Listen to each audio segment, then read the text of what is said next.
Hello, everyone. Good afternoon. Thank you for joining us. This is NIF Connect,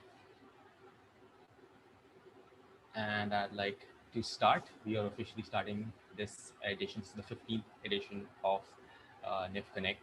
My name is Mervin, and I am the moderator for NIF Connect.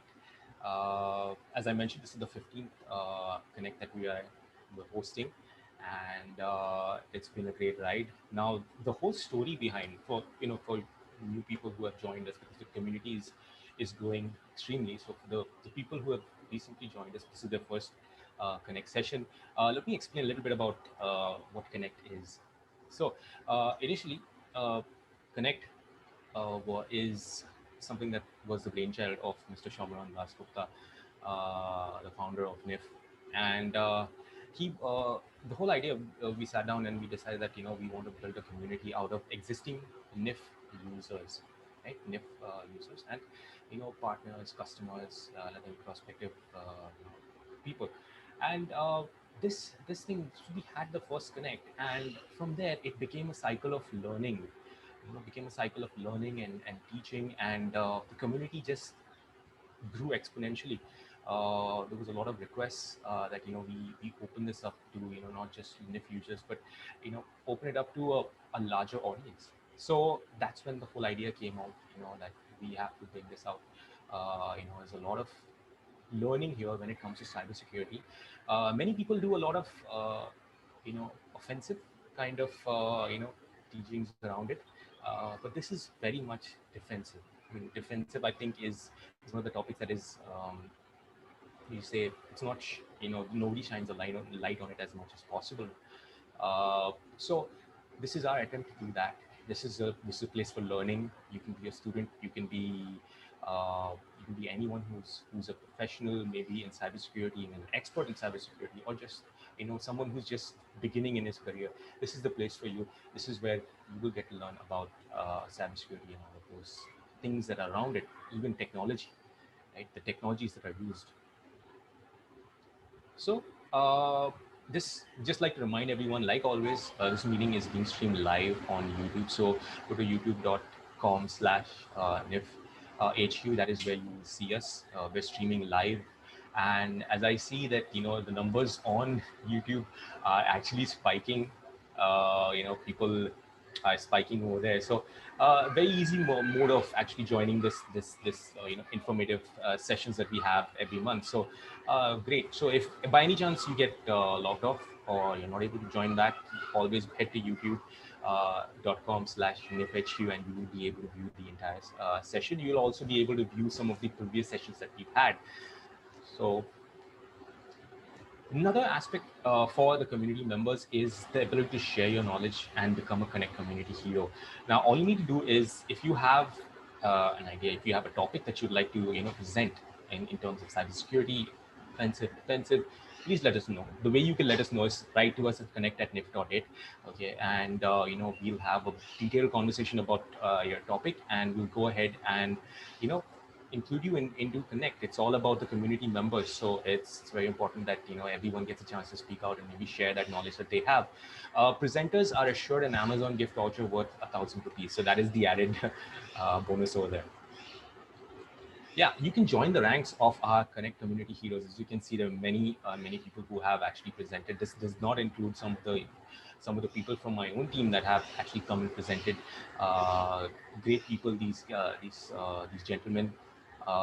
They have presented in multiple and various topics, all the way from everything in terms of cybersecurity, products, tools, technologies, methodologies around how detection works, and the basic aspects to the highest level. So that is what it is. And always we go ahead and thank our technology and knowledge partners who have contributed for the past 15 Connect sessions, who have contributed in terms of not only knowledge but technology, provided their resources to help us work out and showcase some of the stuff that is possible now in cybersecurity. So without further ado, I would like to introduce our speaker, right? So we have Ankit Rai from Paytm, who will be telling us about log analysis and threat hunting. It's an interesting topic, and he's really proficient at it.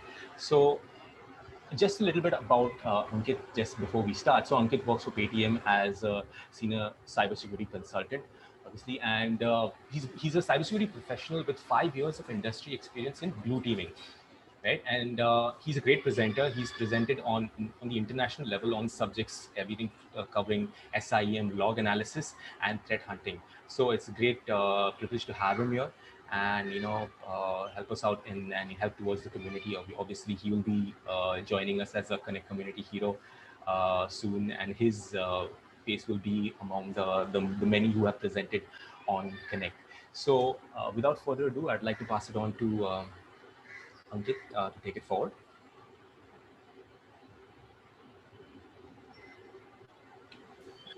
Hey, thank you so much, Marvin, for that wonderful introduction. Everybody, I welcome you all. Thank you so much for joining us and gracing us with your presence. So, as Marvin correctly said, today we are going to talk about log analysis and threat hunting. Now, threat hunting is kind of the buzzword for now. Initially, people started with log management, and then they moved on to like SIM. SIM further evolved into next generation SIM, and now everybody wants to get their hands dirty with threat hunting. So today we'll understand what's threat hunting, what's the baseline of it, how do you build your threat hunting database, then how do you build a team who's really efficient at threat hunting. Now, you'll have to understand that threat hunting ultimately is a manual activity. This is something that you'll have to do yourself. The tools would only be able to help you so much because you cannot do everything with the automated tools.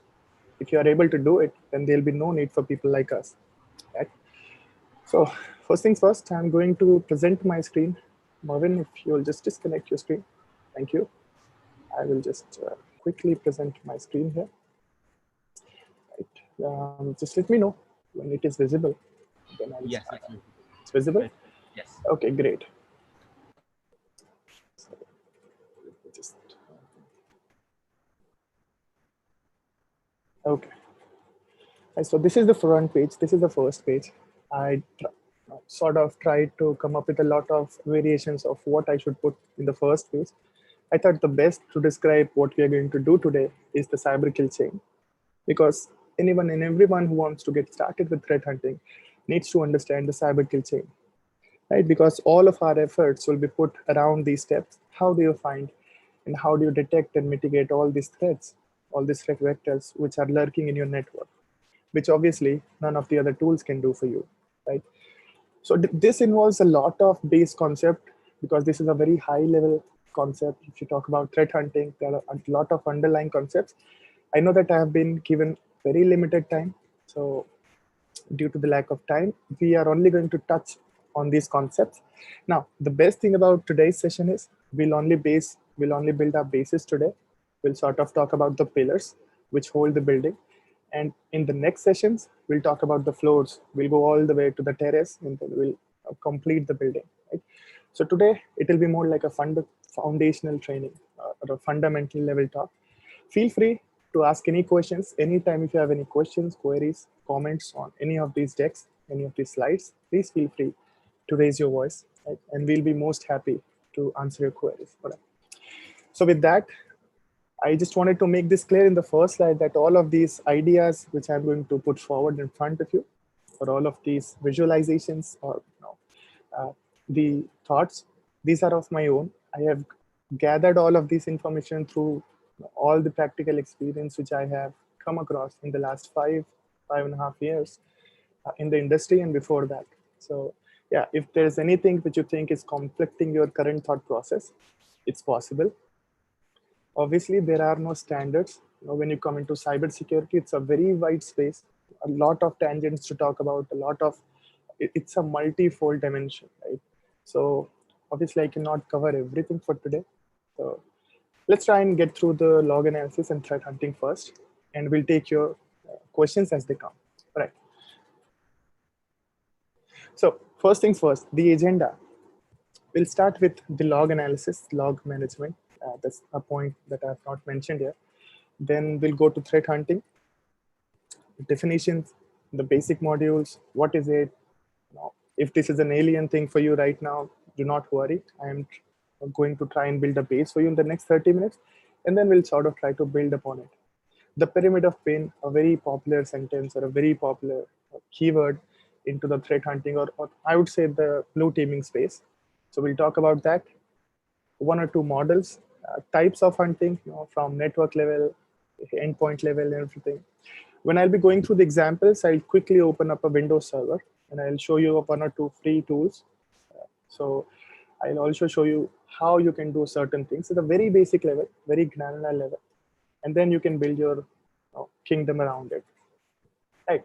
So threat hunting, I've sort of tried to put a visualization here when you start with the log sources. Uh, so before that, threat hunting is really, as I said earlier, it's a very proactive and a very practical approach to try and hunt something literally. So there are two words which you can see, threat and hunting. If you take the literal meaning of hunting, it's taking up a manual effort and trying to catch something or hold on to something, which obviously you can do by an automated process, or you can do it manually, trying to do it with your own hands, right? So throughout the presentations, I'll be taking real life examples for my analogy. So let me know if the example is not working out for you, and then we'll change it to something else which suits you. Right? So to set up the background really for threat hunting and for blue team and everything, very quickly, I'll go through an example in just 2 or 3 minutes. So imagine if there is a kingdom, you who are listening are the king or queen of your kingdom. So far, so good. You're managing everything. You have a very big fort. You have a lot of security deployed at various levels. There are 2, 3 villages inside your kingdom. There is a front gate, which is heavily guarded with soldiers and cannons and swords and everything. So outside of your fort, outside of your kingdom, really, there's a very dense forest, and there are looters, and criminals and everybody who tries to do malicious things, who tries to do non-legal things with people. Right? Now, as a king or a queen, you know that there is something bad which is happening there. You do not have any means to catch them directly. Also, they do not reveal themselves in the daytime. They only attack in the night when most of your defenses are at their lowest settings, or when people are sleeping. How do you resolve this? This is a very big question. If you want to maintain your integrity as a king or as a queen, you must do something for the people. So you come up with a thought that let's create a band of people, let's create a small party of people who will be skilled in a certain thing. They will be sent out into the jungle or into the forest rather than waiting for the criminals to come to us.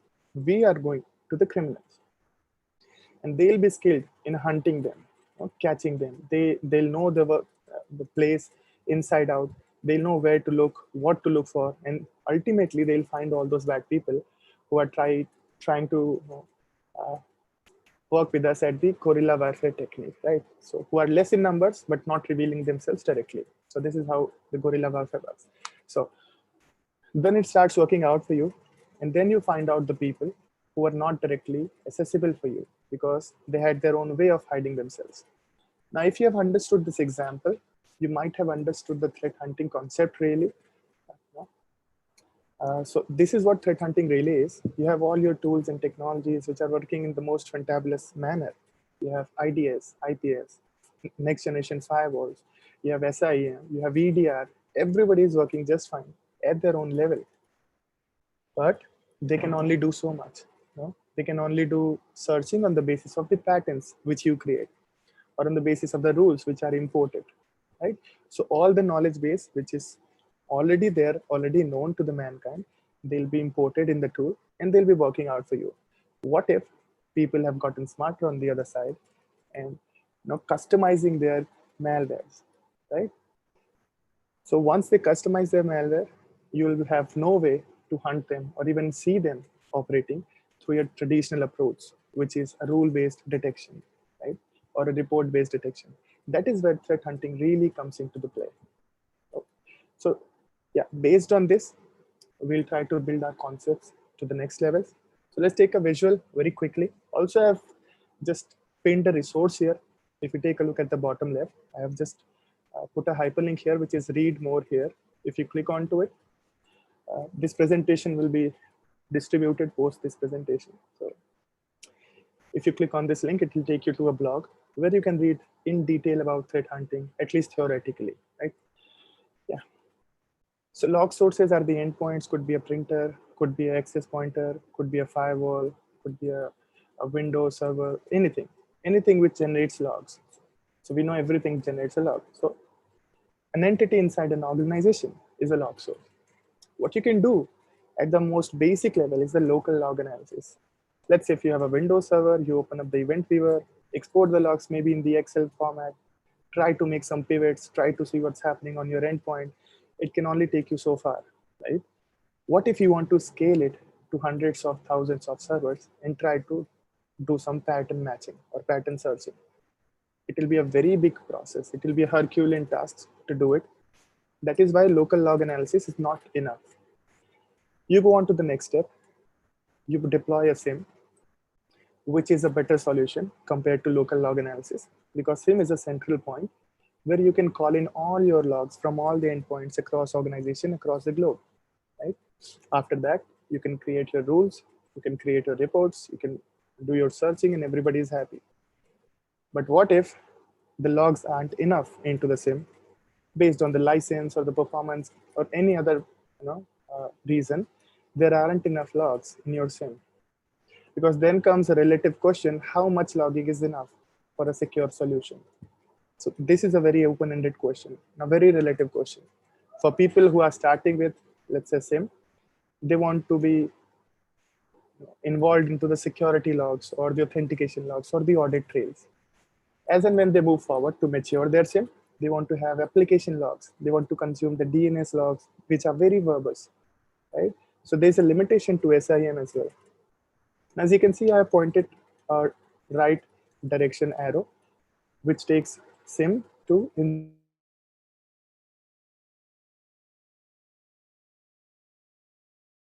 response. So let's say there's a malware spawned to it. Let's say there's a malware which is caught by the SIEM. So what you do is you remove it, you quarantine the system, you follow all those steps of incident response. Now, so everything leads to incident response. Ultimately, that was my point, because for business, all they all they are mindful of is their business should be up and running at 99% of time or 100% of time. So a CEO or a CTO, they do not really care what tools and techniques you use to detect for threats and everything. They just want their systems to be secure and their business to run. Right? That is why everything leads to incident response, at least talking from the cybersecurity's point of view. Right. There comes the last block, which we are going to talk about today, is threat hunting. Right. Herein, you can create a server where you can dump all your DNS entries, all your endpoint entries, all your file records, integrity records, everything. And then you can put your through analysis here. Right? So this is your bailout condition of your SIEM license issue or performance issue. Whatever you cannot do onto the SIEM, even if you want to, you can do it on your threat hunting platform. Then comes the follow-up question: how do I build a threat hunting platform? We'll talk about that in just a minute. This is just to set the context. Okay, so moving on. So far, so good. Any questions? I've just described one slide. Try to best uh, try to give you the basic context, the background around log analysis and threat hunting. What is it? And then once we are familiar with it, we'll go through. So any questions? I'll just stop for 15 seconds for a question, maybe 10 seconds, and then we'll move forward. Right. Yeah, Ankit. So we don't currently have any questions, but just to remind everyone, people viewing in, that all you need to do if you have a question is click the Q&A tab, right? And you can ask away, okay? And what we will do is we'll have strategic placed pauses provided by Ankit, obviously. And, Ankit can go ahead and answer those questions. Ankit, for now, we don't have any questions, but I think things are going to get interesting as we move ahead. All right, cool. Thank you so much. Right. So let's quickly look at what's a log, what's an event, and then what's an alarm or alert, however you want to call it, however you want to wrap it. Right? So a log is basically a record of whatever is happening on your endpoint. Somebody getting in, somebody getting out, somebody opening a Firefox, somebody running any other media player or something, right?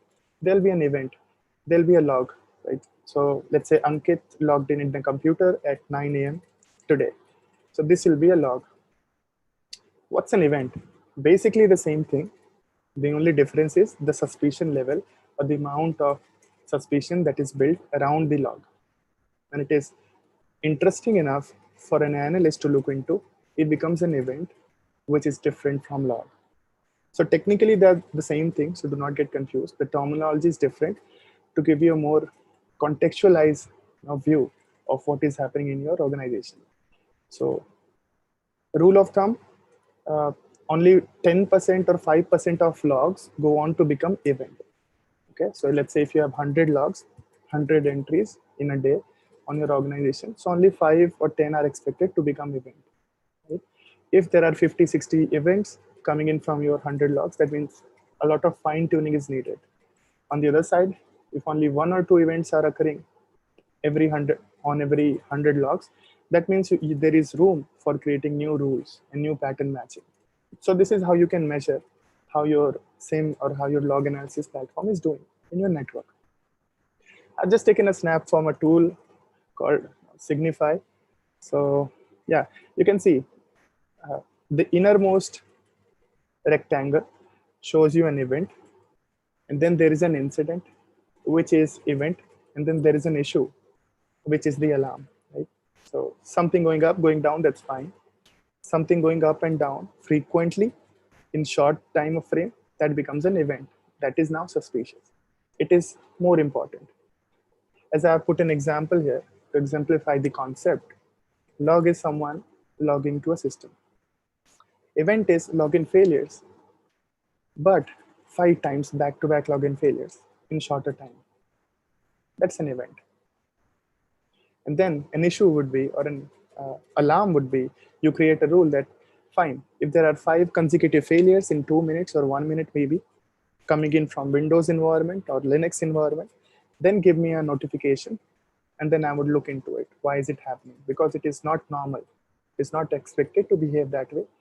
That means it is due for an investigation. From there on, you launch your investigation, and then you follow the incident response process as and when needed.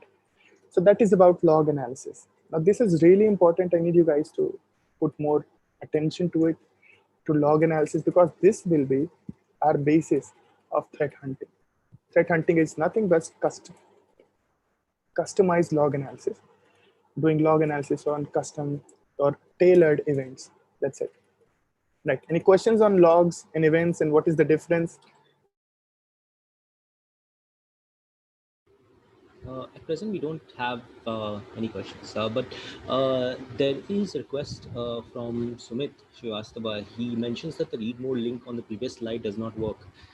So, if by any chance, Ankit, if you can provide that link, I can put it onto the chat section for everyone to view.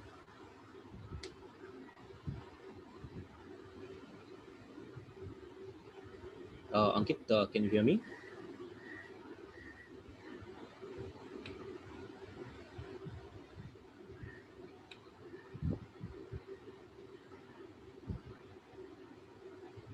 Okay, I think we are having. I might be having some technical difficulties. Hello, can you guys hear me okay? Yeah, now it's better. Yeah. The power tripped, so I'm really sorry about that. Oh, okay. No, it's totally understandable at this time. So Fine. I will stop sharing. Okay. Yep, And go ahead. my question was that Sumit Srivastava, if you heard me earlier, so he mentions that the read more link on the previous slide does not work. So if you can by any chance put that on or provide it to me, and I can put that on the chats for everyone to actually access. Okay. Fine, I understood. So let me see. I will give away all the links, and then we can put it in our description. Yeah, Great, done. fine. Okay. So So Ankit, I will stop sharing right now, and you can go ahead and share your screen. sure.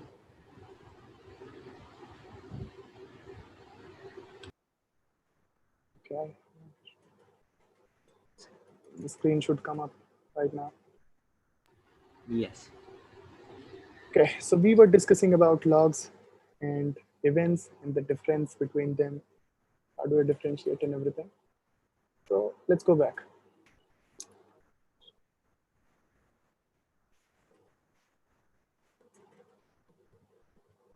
Okay, so I hope that is done.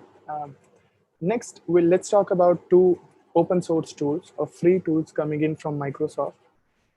Now, when I talk about this, I wanted to make sure that you guys know about these things. And surprisingly, these things have existed from a long time, right? Let's say these were discovered and put forward in 2014 or 15. But when I started my journey with information security and cybersecurity, I did not know about all these tools.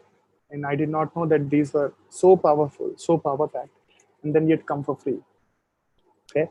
So, yeah.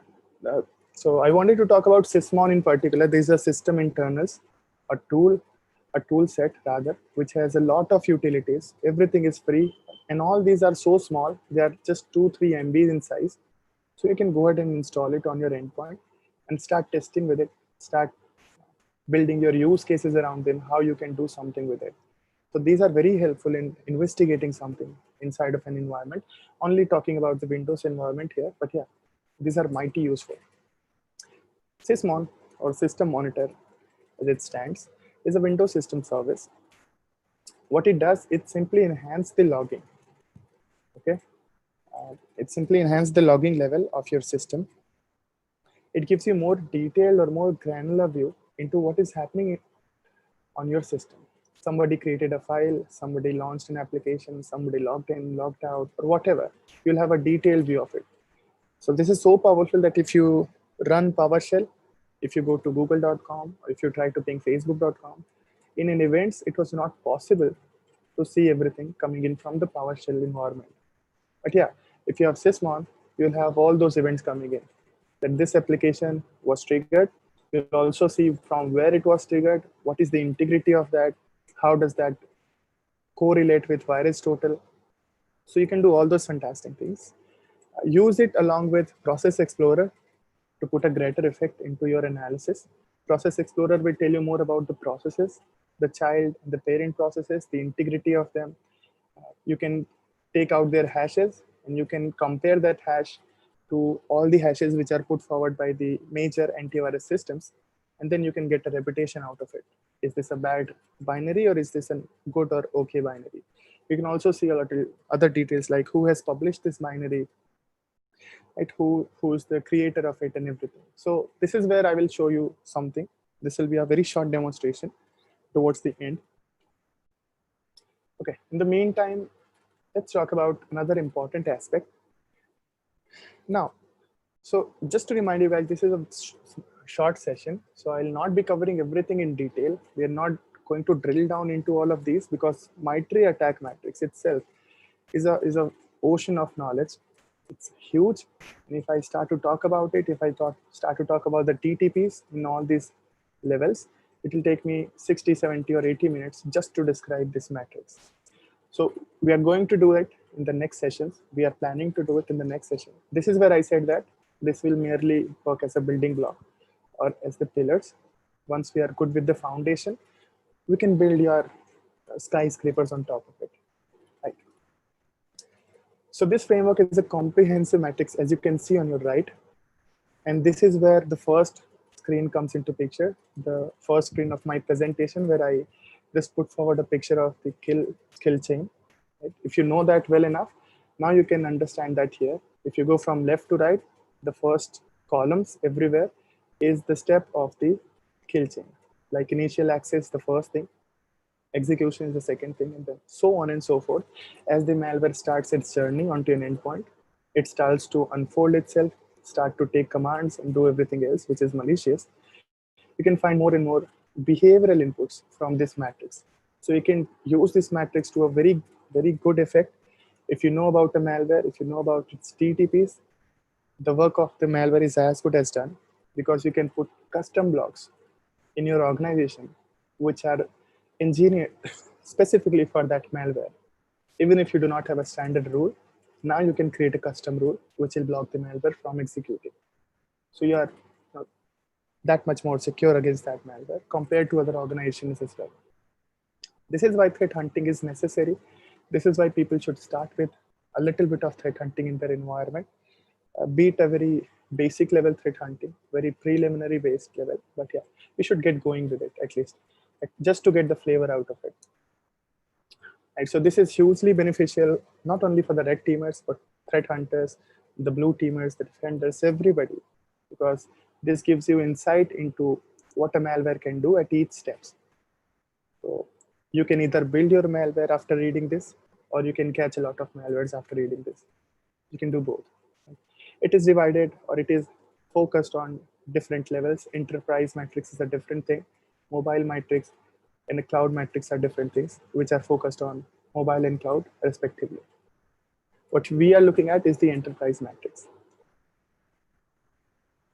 So this is the basis of everything that we talk about into threat hunting, the pyramid of pain, or simply POP.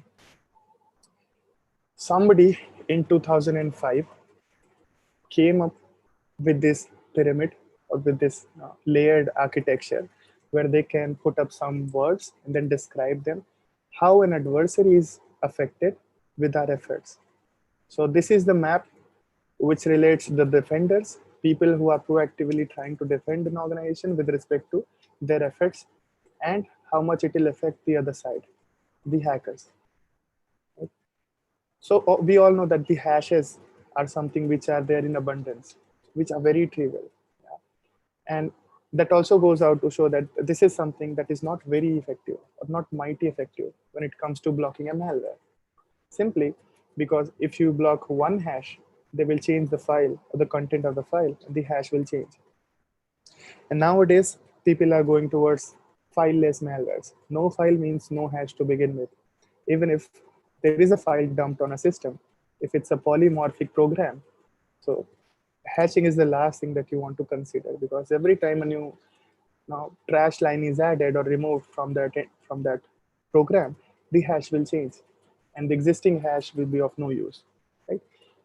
So riding on top, the second level, the IP addresses, yes, a bit more effective, not effective a lot, because if I'm a hacker, I will simply connect to another public IP, start serving my malware, or start doing my phishing campaign.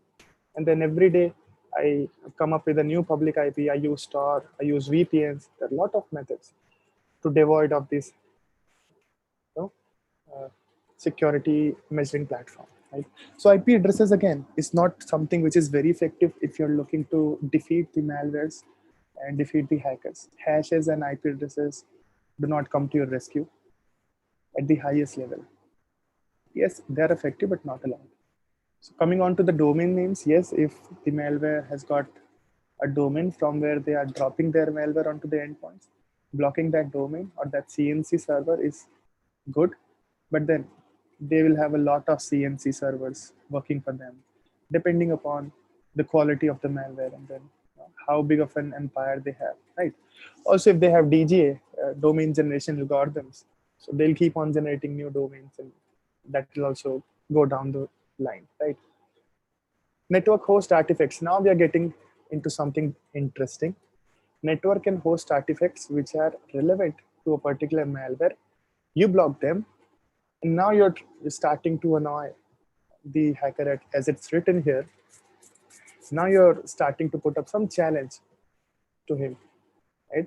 Let's say if they use a specific port or a specific protocol to ship out their information or to drop the malware. If you block that combination of port and protocol, then they'll be left with no choice, and then they'll have to reconstruct the malware.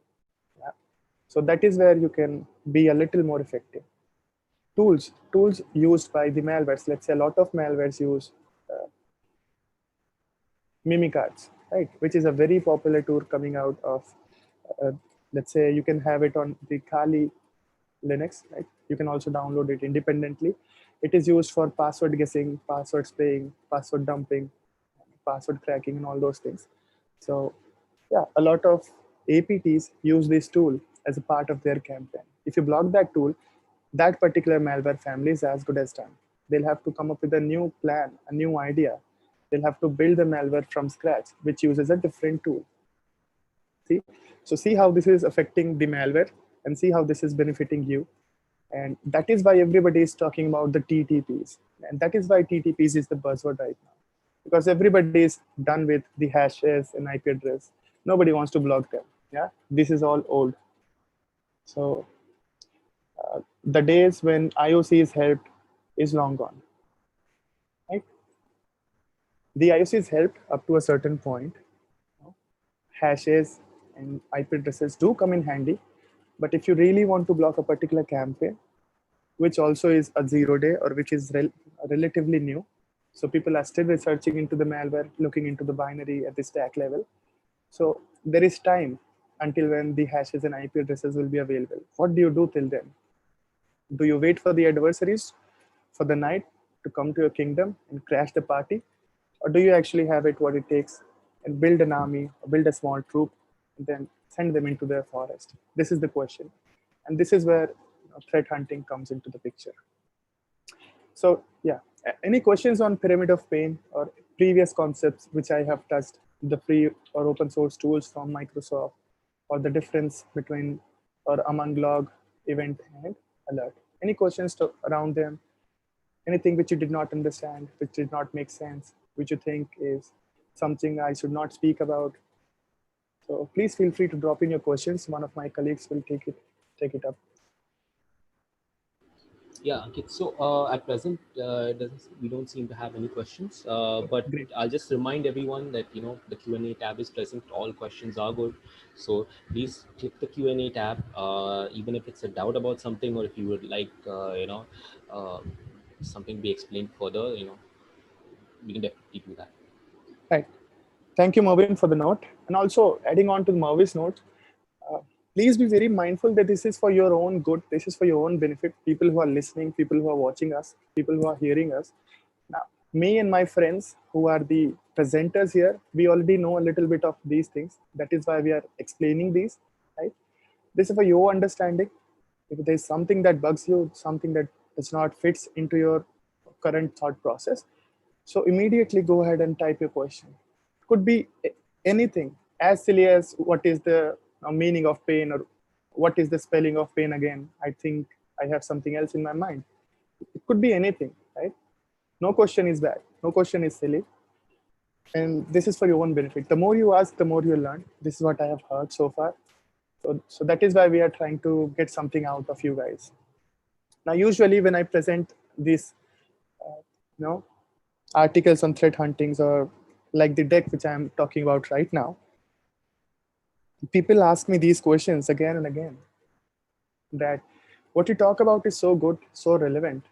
I just have this question: how do I get started with it? Actually, now this is all theory.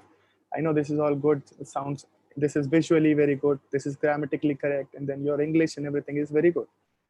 But what is the practical usage of it? This is a question which I get again and again.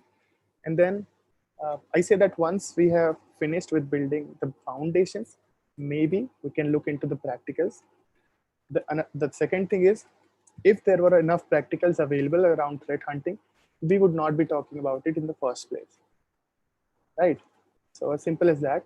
You'll have to come up with your own sort of plan, and then your own thought process. How do you want to plan your activities around catching those malwares? How do you want to hunt for them? And if it starts to excite you more and more, then then you should understand that you're on the right track, and then you'll come up with a lot of your personal plans or customized plans, which will be fantastic, right? If it does not excite you, then we'll not be able to help so much. The whole point of this visual presentation is just you should get started with it. That is why I'm trying to stress onto this point, that at least get started with it practically. Get those events onto your laptop, scroll through them, make some pivots around. Let's say if you have network activity logs, let's say you have traffic logs, you've imported the last 24 hours worth of traffic onto an Excel. Start making those pivots on your local level around the destination ports. If there are users, start making pivots around the users, the destination protocols, the packets exchanged, and then quickly run your eyes through who's the person who has visited one particular site most of the times. A site which might not be allowed in our environment, but if because we do not have a current internet policy, they are visiting it. This is something that you can do. Nobody is stopping you from doing it. If you cannot do advanced threat hunting, at least you can do this. This is a very simple threat hunting concept which I'm explaining, and everybody should start trying with it, right? So it's very simple, as I said. Collect all that network level information, dump it onto an Excel, start making those pivots. Creating pivots is very easy. You just select everything that is in a sheet, you go on to filters, and then you create a pivot table. You start putting information, or you start putting columns into your values, and then you should have something out of it. Right. So yeah, that is it about pyramid of pain. We have talked about the TTPs. This helps the SOC guys mainly to understand how to fortify the defense against the hackers. Yeah. So I'm seeing some pop-ups in the Q&A. Marvin, if you can just take a look at the Q&A section. Let's entertain some questions if we have any. Otherwise, let's move on to the threat hunting model. This is to set the right context. Yeah. Anything? Any questions? Sorry to interrupt, Ankit, but we have a question from Gaurav Singh. He would like Super. us to elaborate on TTPs and tools in POP. Right. You just go back. Right. TTPs is everything that a malware does. How does it do it? Why does it do it? Not actually the why. The why is the motive part, which comes previous to TTPs. TTPs is more around how do they do it. Let's take another example, a real life example. Let's say if you're living in, let's say, Delhi, okay? And then there's a very big jewelry shop which has recently opened. So they have a two-story shop, and they have everything, as far as the jewelry is concerned, they have everything in their store. And then some people, they want to conduct a loot on that shop. Now they get started with their TTPs, the tactics. What tactics should they use? The techniques. What techniques should they use? And then what procedures? Lastly, what procedures they should follow? Right? Procedures are something which can be different every time, and this is something that are very trivial. Again, the same thing. Let's say procedure could be, I want to approach the first card and then knock them out, with my fist or with my gun or whatever I have in my hand. That is a procedure that they follow. Now this can be changed according to the sensitivity of the time. Yeah? Techniques that they use, that okay, I'm going to use stick, or I'm going to use my bare hands, or I'm going to use this particular technique to conduct this operation. Then tactics is basically another high level informational procedure, and how do you want to conduct this operation, right? What routes to take, what people to talk to, make sure there is no alarm in there, first disable the alarm and everything, right? So they create their tactics. Technique again is the next thing, as you go deeper into the tactics. So start from the tactic at the very highest level. You go one step into that plan, you go to the techniques, like they should know alarm disabling. Then there are techniques to disable alarm, they should know about it. How to knock a person out in 2 seconds, they should know about it. There are techniques to do it efficiently, and then there are techniques to do it more laborly, right? So obviously they want to be quick and efficient, so they will resort to a technique which is rather new and not known to a lot of people, because they do not want the defenders to catch them. Once they go to the last step, or the most granular step of the techniques, then they come up with a process. There should be a very nicely written step-by-step process. At the 8 a.m. mark in the morning, put off your alarm, then dress up, make sure you have your masks on, make sure you have a black van with no license plate. That is the procedure. And then take this route because it is less crowded, so that you have enough room to get out of that shop and then get away. Okay, so talking from defender's perspective, blocking a procedure might not help you a lot. Blocking a technique would definitely help you, because this is where the tools will come in. The tactics, this is the most crucial one. Also, this is more complex, or the most hard thing to find. If you're able to block the tactics and techniques, then you are pretty much good with the malware. The malware is as good as gone. So again, this is what I can stress on the TTPs right now. Again, I would like to get into the details, maybe in the second presentation, when I'll particularly talk about the matrix. Then we'll see what are all these things. Alternatively, you can just visit this Mitre website, just Google Mitre attack matrix, just these 3 words. And the first link that appears should be mitre.org. Right? So open that up, and you should see this web page, which I have posted here. You go into any of these hyperlinks, let's say into initial access, the first is drive by compromises. Click onto it and you will see all those details charted out, the TTPs charted out. Right. So I hope that answers your question for now. Uh, we'll also, if you want more details around it, maybe we can talk about this presentation afterwards. And then I'll be able to give you a more detailed explanation, or I'll be able to expand onto my answer after this presentation. Okay, there are no more questions. Let's quickly see the models. Now, this is not very practical, but this is very necessary if you want to set up, if you are somebody who was starting or who wants to set up a maturity model or a team into your environment. Let's say if you have a blue team of 15 people, all very skilled guys, everybody is good. Now you want to start a new practice into your team, which is threat hunting. How do you do it? So this is one way to do it. Okay, so you start with the initial level, something which I am trying to promote here, something which I'm trying to encourage you guys to do it here. The last para, if you read on your left, says the process typically starts from analyzing data coming in from your SIEM or IDS. So SIEM is a person who's trying to collect data from everybody across the organization. So they are a very good starting point.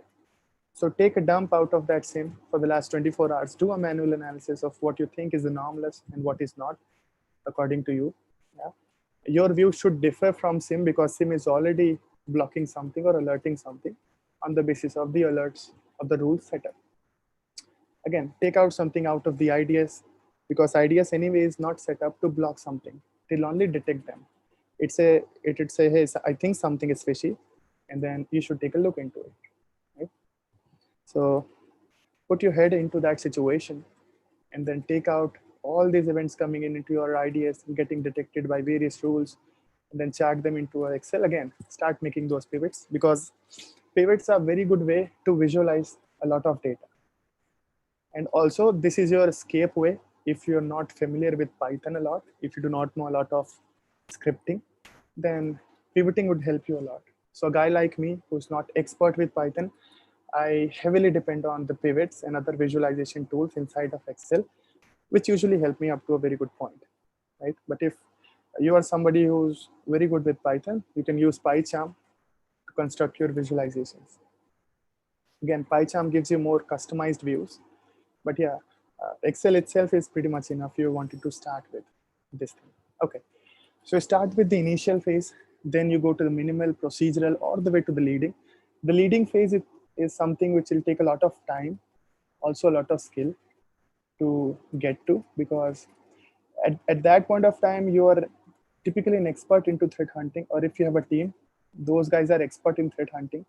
At this time, you are creating only your custom theories and custom models, and you're detecting things which nobody has detected in the organizations across the organization level, right? So a very few people are there at the leading level, but yeah, this is just a theory, just a platform on how you can build yourself from 0 to 5. So there are 5 steps. So, okay. Now, just to expand onto the last slide, get ideas. What does that mean? This is the answer of the most common question, that how do I get started with threat hunting? Boss, what you're saying is okay, but I have an Excel with me open. I have the IDS logs with me. What do I do now? What you do now is create your hypothesis first. First things first, come up with a hypothesis. Assume that your organization is already breached. There is a malware lurking in your organization for the last 10, 20, 30 days. Possible? Yes, very possible. Because APTs nowadays have become very smart. There is a resting time, or what we call dwell time, where the malware is it is not working, it is just resting, and the timer is just off, and then it is counting time. After a good 10, 20, 30 days, it will start contacting its CMC servers. On an average, it spends 40, 45 days on an endpoint without doing anything, without touching any other process or file or anything. So that everybody is used to this file, and then nobody is even looking at it.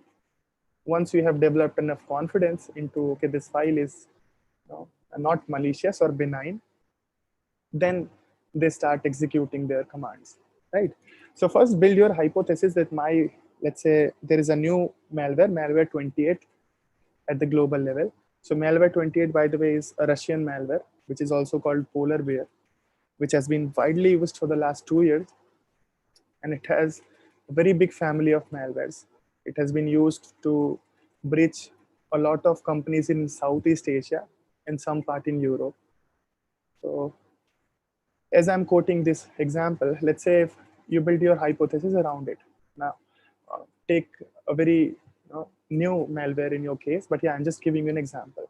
So let's say if my organization is already breached, I have a malware 28 residing in my environment somewhere. Obviously, my SIEM, IDS, IPS, firewalls, EDR, nobody has been able to detect it. It's up to me to find it out. How do I find it out? If I can find a white paper onto that malware, which will give me, okay, it has this, and this behavior.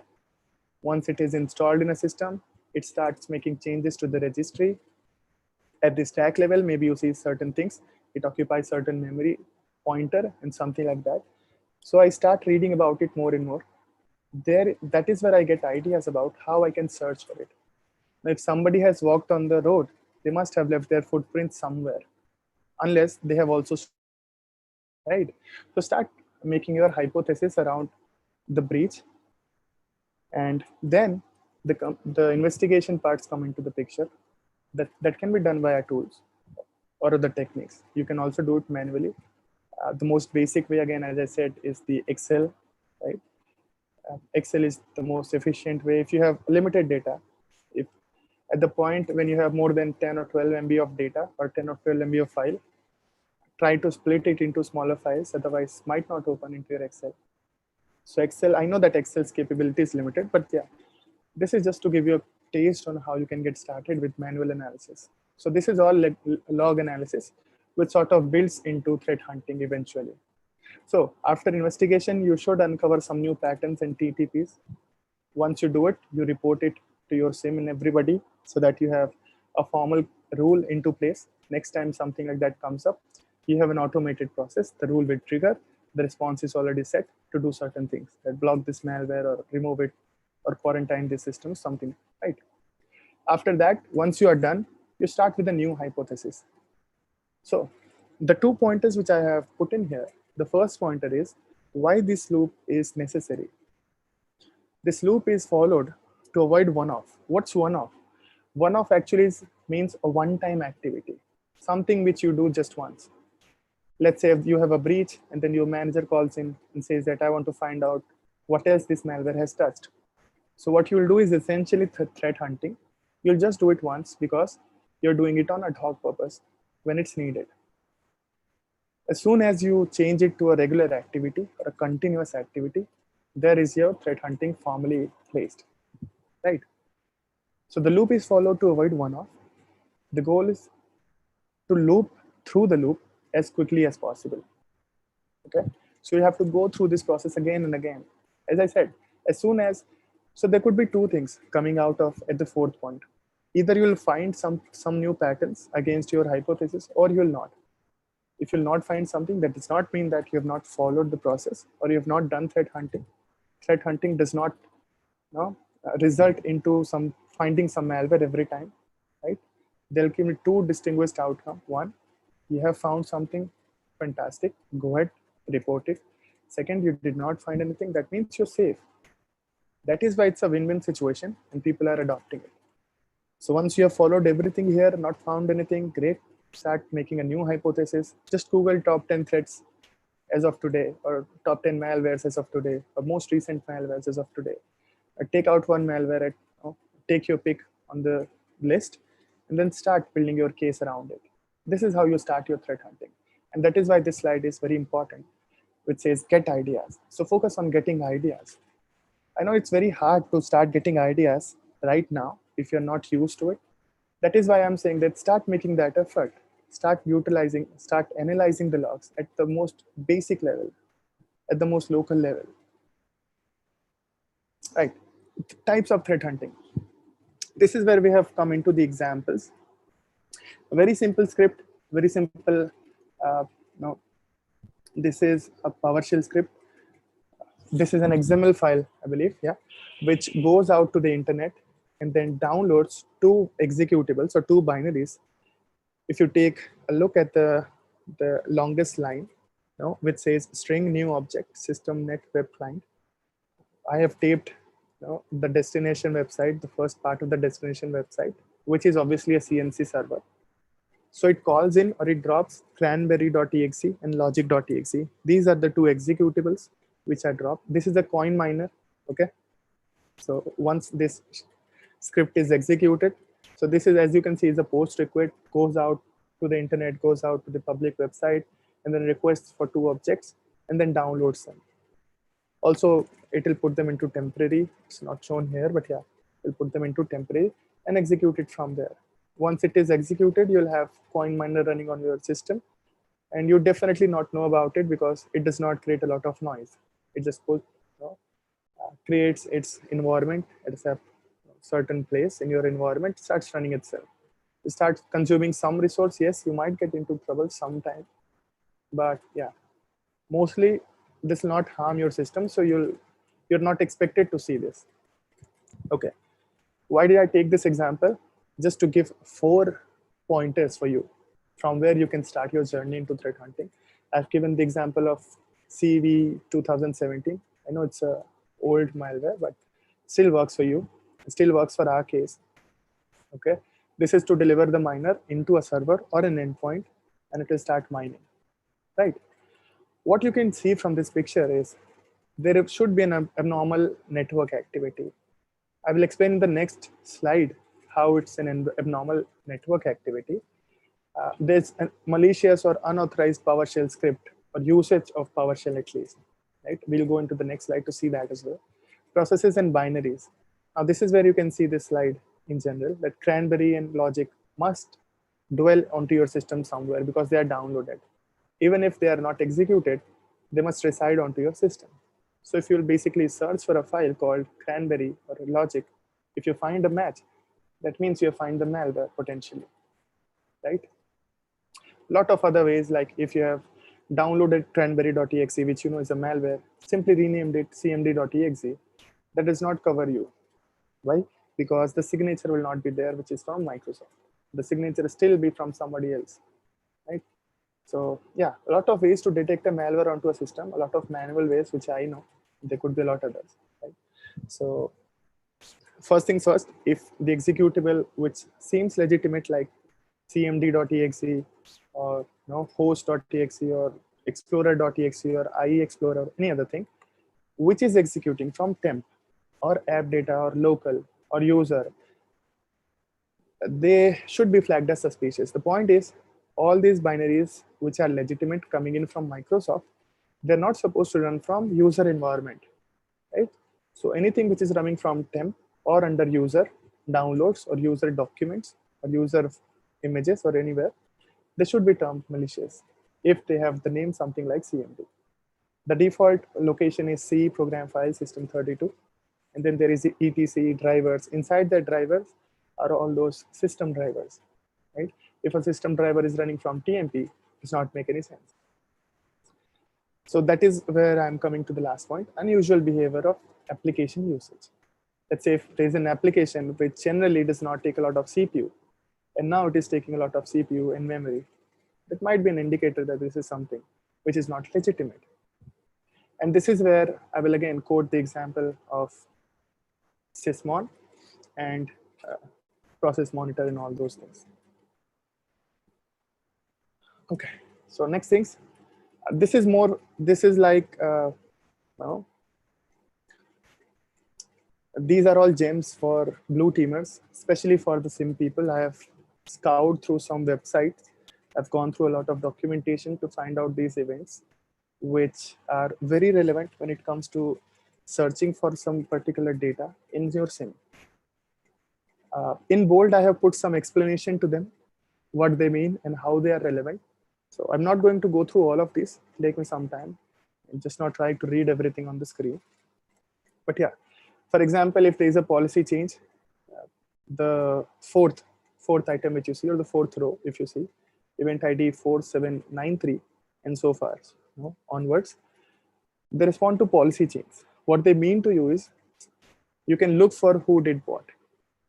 If somebody created a new policy out of the blue, which was not sanctions, which was not approved, which was not gone through the change process, that means this is malicious.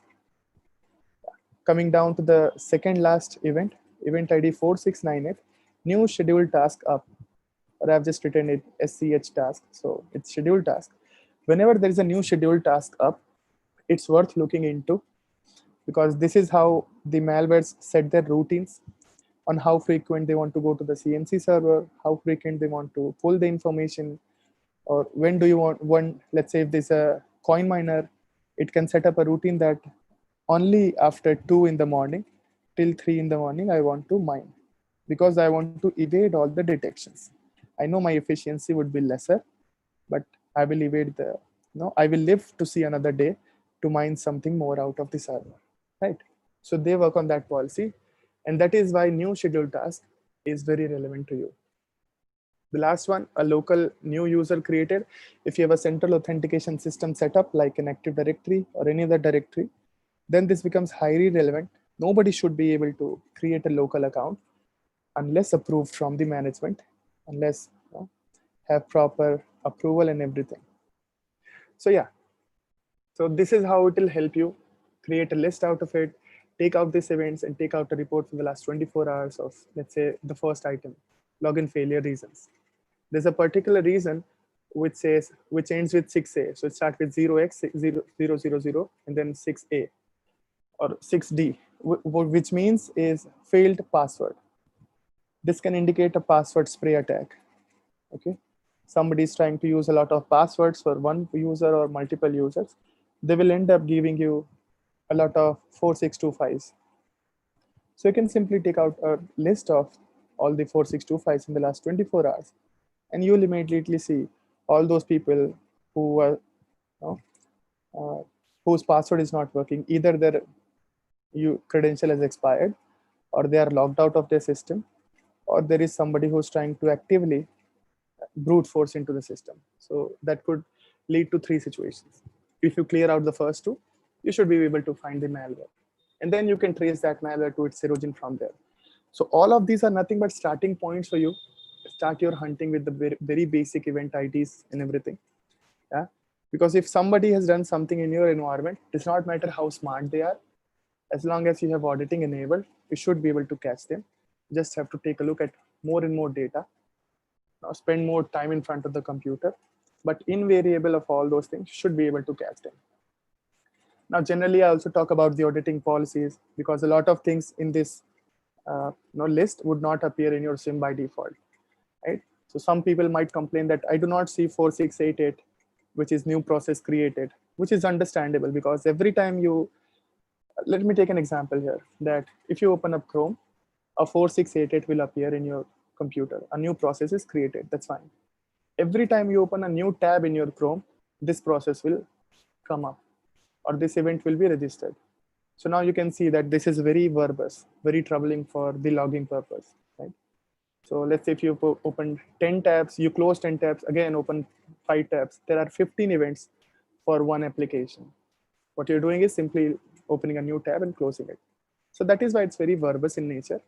But yeah, this also ends up giving you a lot more information about what is going on inside of that application. Yeah. New service installed, again, this is something which is very relevant. As soon as you installed a new binary onto an endpoint, be it any executable, you'll have new service installed if it's a service-based executable, which mostly are. So this becomes very relevant. Audit log cleared, something which is super rare to find. No, that does not happen, or happens only once in a blue moon. But yeah, if you find it, that is a very strong point to start your investigation around it. Somebody has cleared out the log. If it is not done automatically because of the system policies, then it becomes highly suspicious. Why would someone go ahead and clear that audit files or audit logs? Yeah, so if you want to hunt with the event IDs, here's your starting point. If you want to start hunting with some mindset, like the first mindset, it try to find abnormal network activity, try to find usage of PowerShell and everything. This is your starting point. Third one that I have is, this is where I will stress about the network. Okay, so this is the same coin miner. If you'll take a look at the first line, notice the first line, the starting point, it says go into C program files and then under a folder cc-64 and execute the binary cc-x64, right? Execute it with some encryption, right? With possibly 10 character long of cipher, that is their secret, this much long secret, and then go to this, use the TCP sort of communication and go to pool.grlc something on port 3333. That is your indicator, right? Why would somebody want to go to a website on port 3333? Because all the websites generally work on 8443 unless they have a customized listening port. Yeah.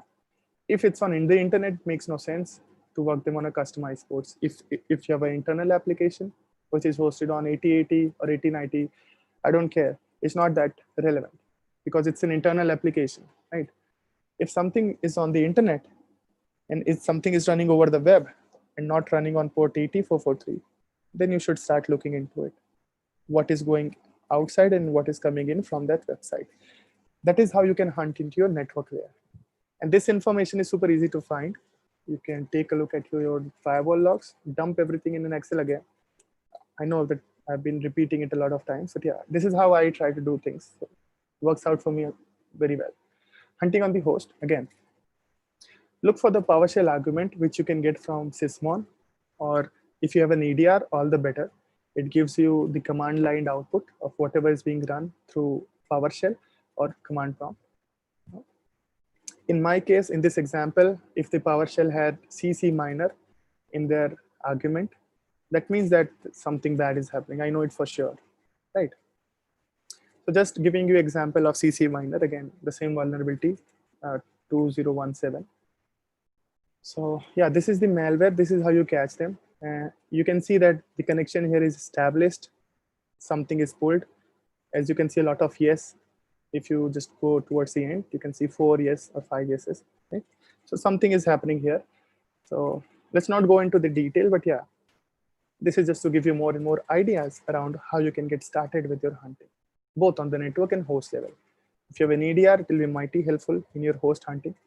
And on the network level, a firewall should do for the starters. The network hunt, again, now this will require some understanding about networking. If you're not familiar with a lot of default protocols and a lot of ports and protocols, what is used where, then I suggest you start reading about it. Let's say if I said TACAX authentication, which is a network-based authentication, happens on port 49.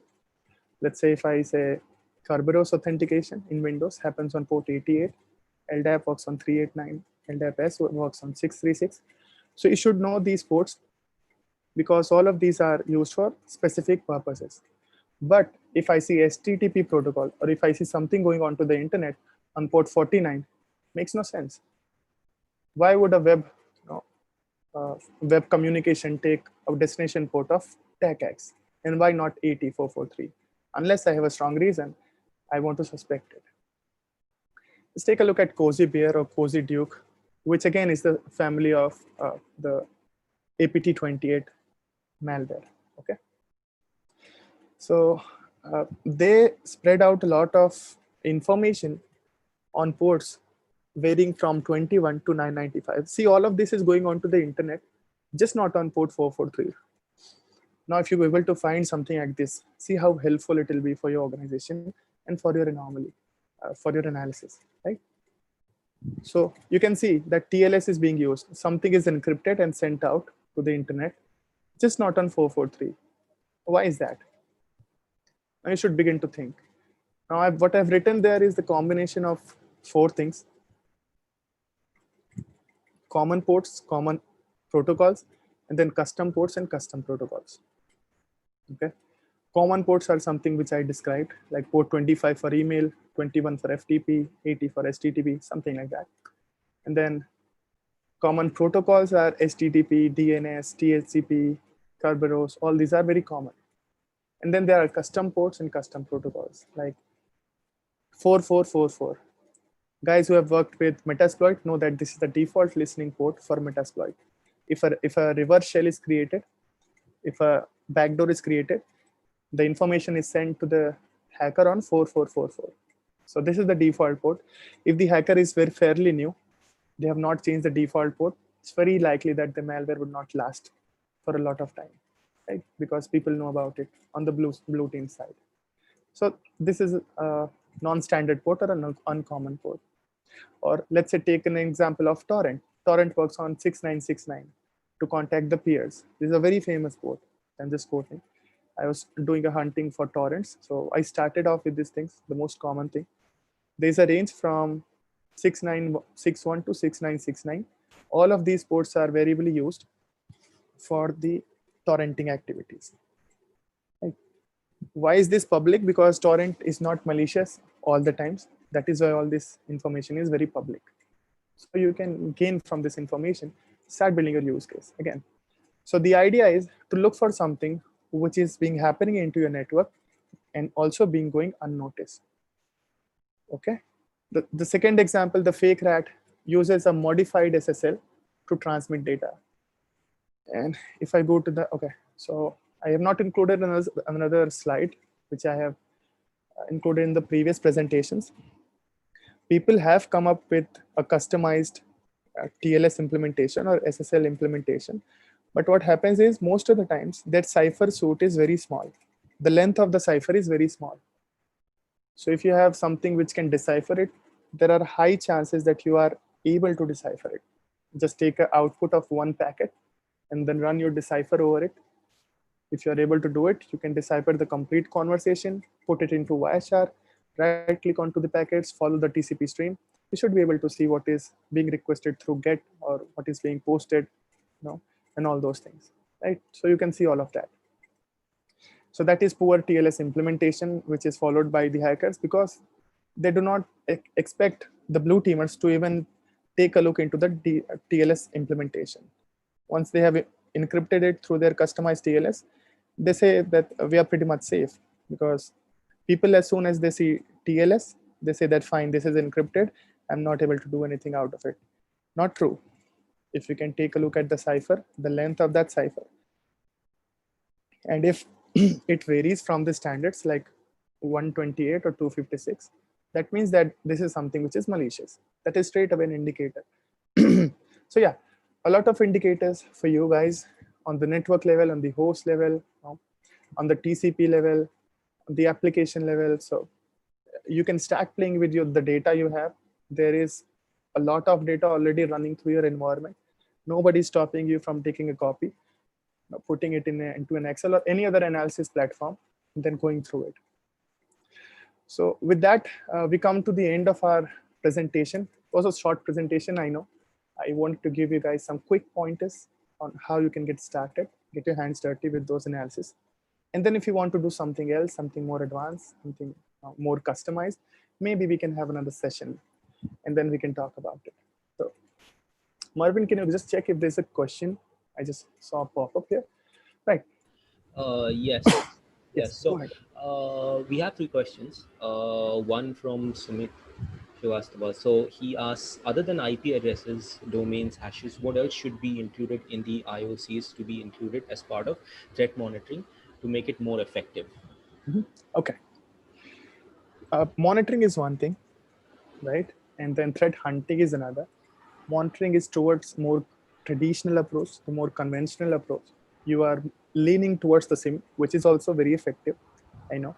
So there's a whole list of IOCs, and then you should also know about IOAs, which is indicator of an attack.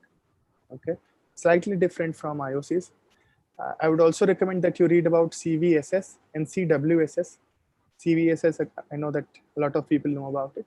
Similarly, there is common weakness scoring system, CWSS, which differs from CVSS. So if you guys are strong in your theory, in your concept, you should have no problem in creating a collection of it and then putting it into monitoring. So yeah, coming back to the question very quickly. Hashes, again, very common. IP addresses on the network level. Then you can have domains, as you have mentioned. You can also have URLs, right? So these are the most common indicators. Then you can have file name, right? There are a bunch of properties inside the file, like You can just take an example of a malware and then just see that how many IOC does it give you. And again, as I said, the threat intel would not help you so much, yeah, because it mostly talks about all these trivial things, all these things that can be devoid very easily, or they can be escaped very easily. What I would rather want you to monitor is the tactics and techniques, like Mimikatz application. If it is being executed anywhere, if mimikatz.exe is being executed anywhere at any point of time, you should be able to catch on to it and then build your use case around it, right? So now you want to know what happened before it was executed and then what is happening after it is executed. Then you should be able to find something really interesting. Yeah, because IP address is something that can be readily changed. As I said, I'm using VPN, so it does not matter what IP you block. I'd simply connect to some other nation and continue with my attack. Right? If I'm using Tor, so there is no guarantee that I will land onto the same public IP next time I use the Tor. And this is the use of Tor, right? So yes, IP addresses can be divided. Again, hash, if I have a polymorphic malware, the hash will change. So it's a variable now, it's not a constant.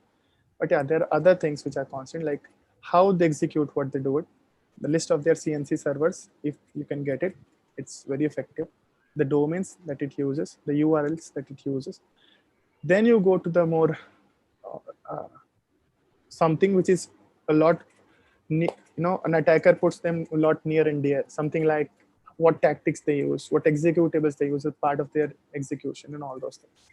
So you should rather focus on them than the IP addresses and hashes and all those things. Keep pulling them, that is all good. But yeah, also keep an eye on how it is executing or how it is behaving actually. So you'd have to get into manual behavioral analysis. All right, I hope that answers the question. Next question, Marvin.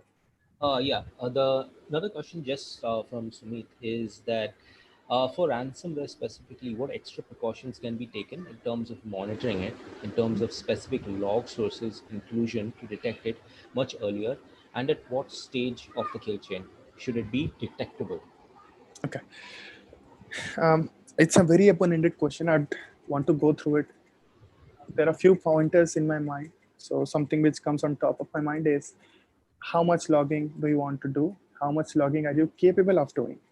Let's say if you have something like ArcSight implemented, something like QRadar implemented, there'd be a license limitation. Okay.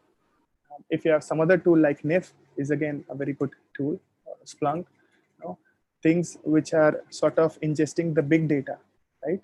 Then they should have some other licensing model with them. So it is a subject to license. That is the first point. The second point, which I want to talk about the ransomware is how new or old the ransomware is. If it's fairly new, you'll have less and less indicators available in the market. So less and less chance of detecting it in the first place, right? So there is not a very generic approach to it, because if there was, the ransomware would not be on the rise. That is the answer, the shortest answer to the question, right? Why they're on the rise? Because there is no particular pattern which you can fit into. There is no pattern which you say that I block A, B, C, and D. Now I'm safe with all the ransomwares. So, because you'll have to be highly flexible with your approach with each malware, because each malware is created in different languages. They use different arguments. Like one malware might want to be fileless, the other might want to be not fileless, and all those things. So there are a lot of variables which come into the picture, which prevents them from being detectable or being very detectable in general. So it is subject to how fairly new or old the malware is. If it is old, a lot of IOCs will be there. The third part is where you can detect it. The best chance that you have is detect it before it has encrypted everything. So most of the ransomware which I have seen is they try to create a lot of SMB connections on 445. They also use 139, 137, 135, which is NetBIOS, because they want to discover more and more hosts in the VLAN. Not just in the VLAN, they want to extend their search into the other VLANs also. So if we are keeping an eye on the NetBIOS connections, the SMB connections, you have a very strong monitoring already set up. Next up is if there's a ransomware, what it does on the file level is something very interesting. I put a rule into the SIEM. So what essentially a ransomware does, it changes the file extension. In order to do that, it will have to open the file, modify it. Yeah? As soon as it does, you should see a process, a file was created. This is a particular event into Windows. A file was modified, a file was created, something like that. I created it 2.5 years ago. So you should see something like that. If you see hundreds of files created within 2 or 3 minutes, at least you should get to know that there is a ransomware active in progress at one particular endpoint. So we have not used any EDR or anything. We have just used the logs of this server. We have just gripped on one particular log that a file is created, a file is modified.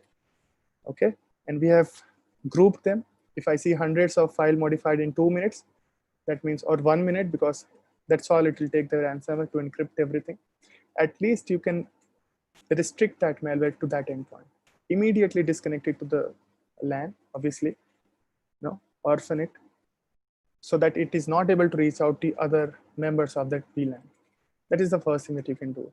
And then once you have detected it, then you can run your searches on your network for similar behavior. In parallel, you can run your investigation onto that endpoint, see how far you can go in the endpoint to get to know when was it downloaded, who downloaded it, how far it has gone, and all those things. Okay, so next question. Marvin, can you hear me? Yes. So another question from Dinesh is in regards to Linux event IDs, like anything specific to look for on Linux server? Right. So, okay, Linux is a different ball game altogether. Okay, does not obey the law of general science, right? So it does not have anything in general. If I talk about the event IDs, it does have the process IDs, but then I think those are subject to reboots, right? Where in Windows, you have a very strong auditing mechanism, but in Linux, you'll have to resort to the files which record the events as they happen onto the system. So there you have to take a slightly different approach. There you have to monitor files rather than events. Okay, so you can monitor secure. There's a file called secure. Now most of the people know that there's a file called audit under var log, which takes down or which jots down all the audit events into the Linux. Not a lot of people know about the file called secure, which logs in the same audit logs, the same authentication logs, only for the elevated accounts, root or root-like accounts. So it adds a lot into your investigation. So next time when you open up the Linux system, go into varlog, search for a file called secure, tail that file, see what you see, and how it is different from what is logged into that audit file. Right? What else you can log is the cron tab. If there is a new entry in the cron tab, it is similar to schedule task into your Windows. So next time there is a new cron job activated, make sure you have noted it down. Make sure you know who has created it, what is the purpose, what is the frequency of it, and all those things, right? So there you have to audit the files, or there you have to read the files rather than the events. Okay. Yeah, so that is your approach. And then we can talk about more and more events and more files once that is done. So this is just to set up the basic. Okay, next question. Yeah, so another question from Dinesh. Where can we get sample malware reports? And he would like some references as well. Okay, that's a great question. I did include a hyperlink, but I can see that those hyperlinks are not working. I'd give you some manual inputs, and we'd also include it in the description box in our YouTube video. So Palo Alto has a section of engineers or a separate unit. They call it Unit 42. Just search for Palo Alto Unit 42. You should be able to go to that page where they have hosted a lot of white papers and a lot of malware research reports onto a lot of recent malwares. That is one thing which I go to. My second go-to point is the FireEye malware reports. If you want to trust any of the vendors for the malware reports, you can trust FireEye. That is the first place that should go to. Second is the Palo Alto Unit 42. And then there are a lot of other websites which conduct independent researches on a malware, and they put out their blogs and everything. I've not seen anything as efficient as the Unit 42 and the FireEye. So read out a lot of reports available on FireEye's portal. They're all public. And then Palo Alto Unit 42 is another place you should look into. Then third is you should visit SANS official website. They also have a lot of data around the malwares. Okay, start going through the IDS SIM logs. Yeah, this is something which I have talked about at length, okay, throughout the presentation. So I'm going to leave it to that. And then work on getting open source threat intel. As I said, open source threat intel is going to act as a sidekick, more like what Robin does with Batman. So threat intel is your Robin, but the role of the Batman is the role of threat hunting. So you'll have to take that responsibility and do it, right? Robin might have something charted out that you have to do certain things in a certain manner or certain fashion. But if you're a Batman, if you are the threat hunter, then you have to do things in your own way, develop your own strategy and your own style. Could be different from everybody else in the world, because that is the essence of threat hunting. It's purely customized and it's also proactive. So yeah. All right. Any other questions that we have, Marvin? Yeah. So we have another one. From Manas, Manasar. So he asks, on a bad day, what are the chances that threat hunters can get hold of something really important, and how to convince organizations to have a threat hunter along with the monitoring team? Mm-hmm. Okay, that's a great question. So on a bad day, it could be really bad. So you can get your hands on anything which is a zero data X, say zero logon, which was very popular very recently, right? If you're an active threat hunter, you might see it before anyone else in the world, right? So in that way, your bad day becomes the best day in your research and everything. Then you'll get to publish information about something which nobody else in the world has seen. So everybody is potentially blind to it. That is the first answer.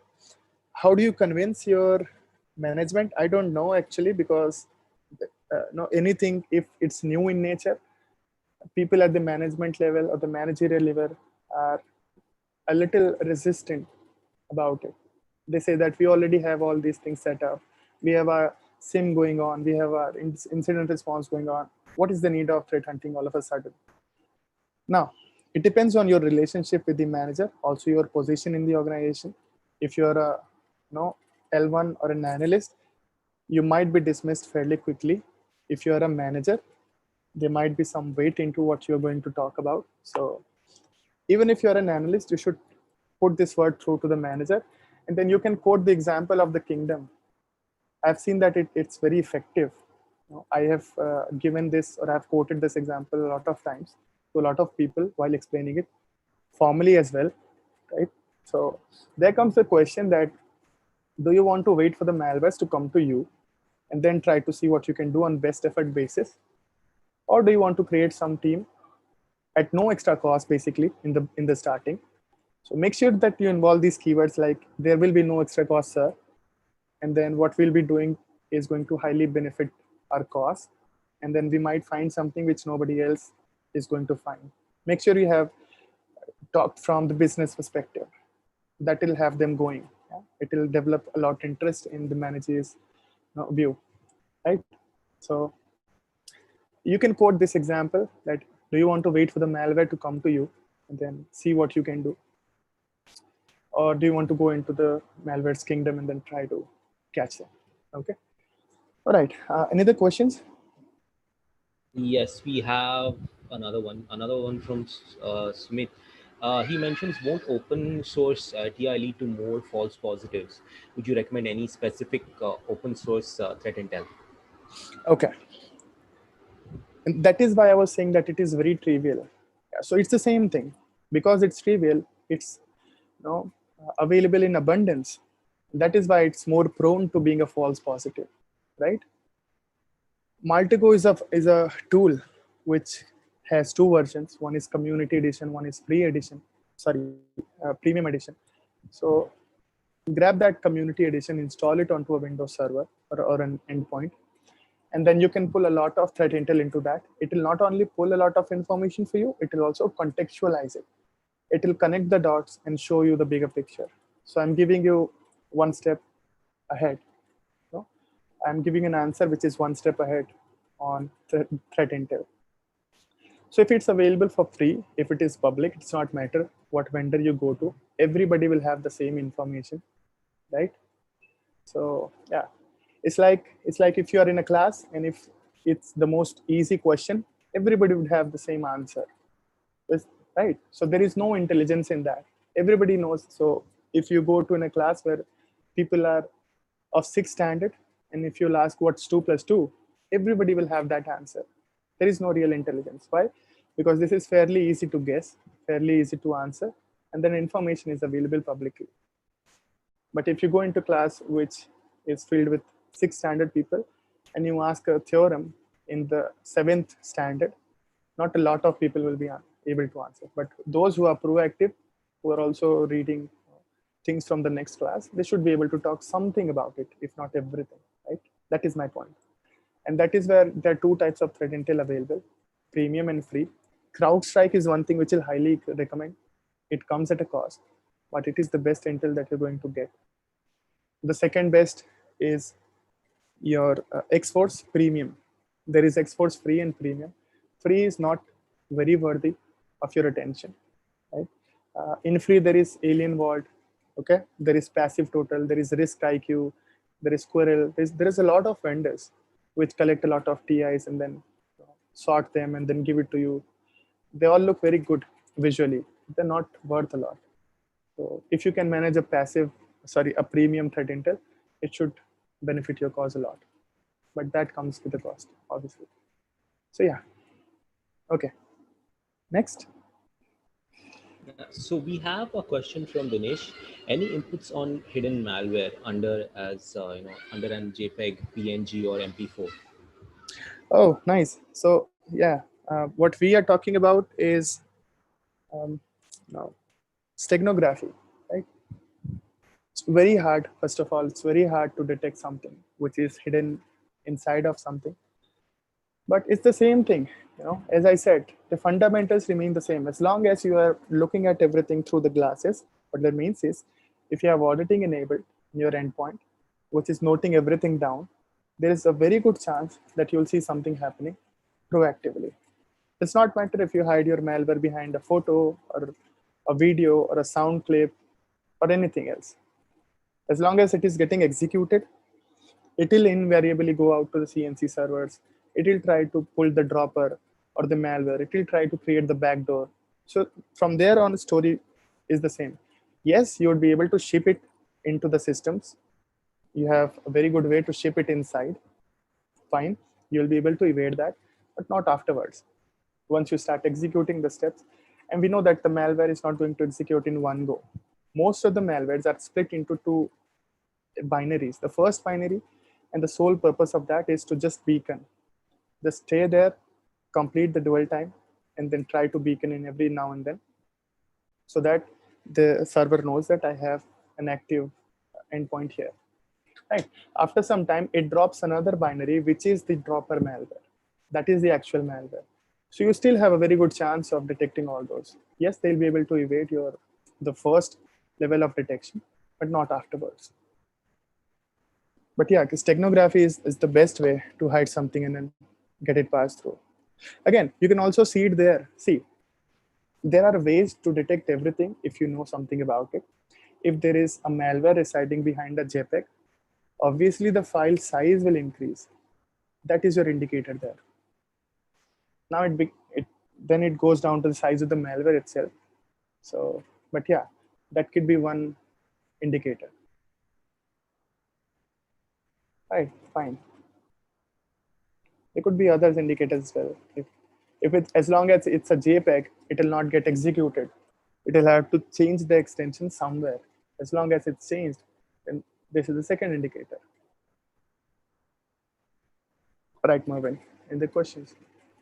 No, I think we're good, but There is a request from Himanshu Jindal, who has requested for an session on SIEM for more explanation. So I think that is something that we can definitely think about.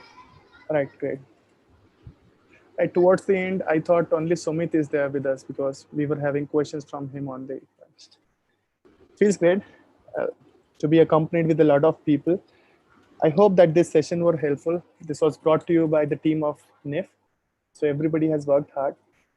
Uh, so I want to thank DNIF for giving me this platform to talk about something which I'm doing. I wanted to talk about it for a long time. So Marvin has actually convinced me after a lot of calls. So that is the result of this conversation. So thank you, Marvin. Thank you, the DNF team, for having me here. Thank you, everyone who has joined in for this lovely session. I hope you had some information about threat hunting. I know that this was not a very detailed session, but yeah, as I said earlier, I wanted to build the background and then we'll munch upon it. Right, so that's about it from my side. Sorry that I took 35 more minutes than it was allocated to me, but yeah, I had that kind of freedom because we did not have any other session lined up. Otherwise, I would have cut down a lot of things. Okay, so that's about it. Any thoughts, Marvin? I'm going to stop the presentation now. You should start it. Yeah, so Ankit, thank you very much. It is true that I was actually very keen on when my colleagues told me about it. Very keen on I did my little homework and was very keen. And thank you very much for coming here. It was an amazing session, and you look forward to having you speak about more such things in further sessions. And obviously we'll plan that out, and we'll execute that as we move ahead. Really love to have you again on Connect. Net Connect. Sure. Fine. So how would that work out? If I give you the links after the session, would that work out with our YouTube thing? That okay? Uh, yes, that Sure. would actually work out. So we will include it. So all everyone who has registered and attending the session will get a recording of the session. Also, we will send out an email with all required links so that anyone and everyone can actually go ahead and refer to them. Obviously, where is Right. it used, how it can be used, or obviously you'll watch the video and figure out that, right? So, and all of this links will again be mentioned in the description of the Great. YouTube video, and can be viewed at any time. So just on an ending note, I wanted to say two things. One, I do not look this bad, in real life as I'm looking this photo. Not a very good photo of mine. Second, thank you so much for listening to me the last 1.5 hours. I may not have the most soothing voice, but I get the job done. This is what I feel. So just wanted to thank everybody. And with this, I would want to stop talking now.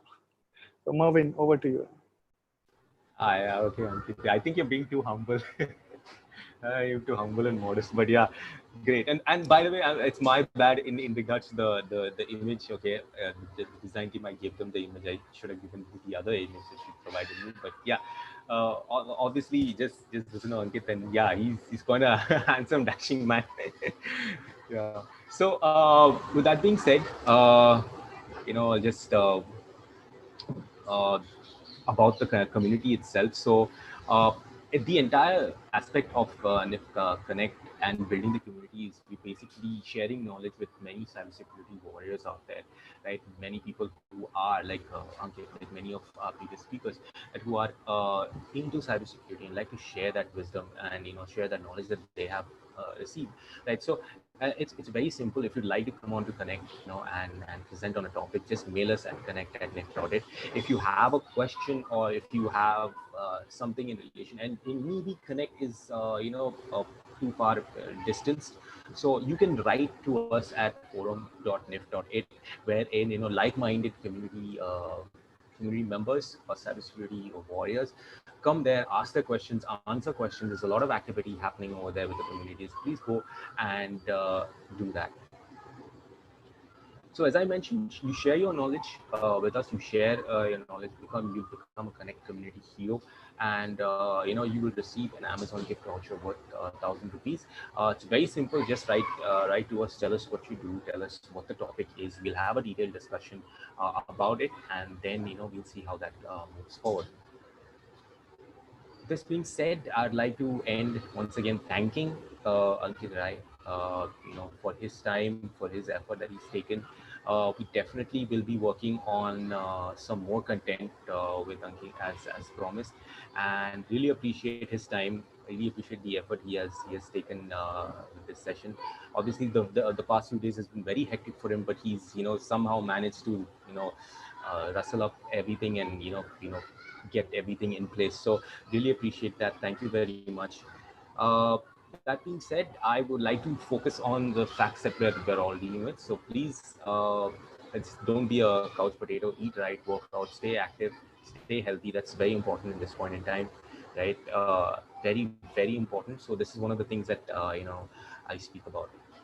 And remember, we're all in this together, so you're not alone. Whatever situation you are in right now, dealing with the current pandemic and the situations, there's a lot of stuff happening.